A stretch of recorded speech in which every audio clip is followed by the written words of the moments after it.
I spent my entire childhood just drawing and making models. And my mother always complained that I used the ruler far too much. So I think that was the first sign that maybe I was destined to go into architecture.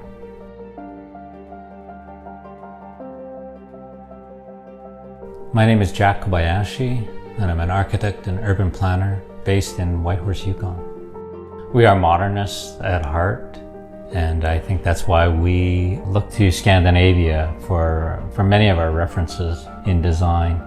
It was quite a new thing for Whitehorse. It was quite a modern ideology that was brought to the north. The north is a harsh place, it's a cold place. We spend at least 80% of our time in buildings. Buildings contribute about 30% of the greenhouse gases in the world. Northern buildings contribute far more than their share of that. So we always think of energy conservation and sustainability in the fundamentals. How a building is placed on a site. Is it sheltered from the wind? Well placed in terms of draining water away naturally? Is it sheltered from the sun at certain times of the year? Just good, basic, fundamental building design.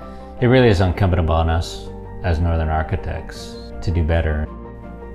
I always think back at the sundial as this perfect functional tool. It doesn't require electricity, it doesn't require gasoline or fossil fuels, it just sits there and tells time. And it's this sort of beautiful concept in terms of something that can provide function and can do it in a passive way. The best way to look at how to design architecture is to open up a car door and look inside. There's an airspace inside the door, and it just creates a different pressure inside the cavity of the door than exists outside the door when you're driving in rain, and there's very rarely any water getting inside a car. In the old days, we used to try and keep out the water from the outside. It actually doesn't seem like such a big deal, but what happens here is it frees up the car designer to create a very, very elegant exterior door. And it's something that architects have now learned from the car industry and have now incorporated this into all their building envelopes. Problem solving is a very big part of being an architect. The key is to have this perfect harmonization of the arts and science. When we think about good design, we think of consideration.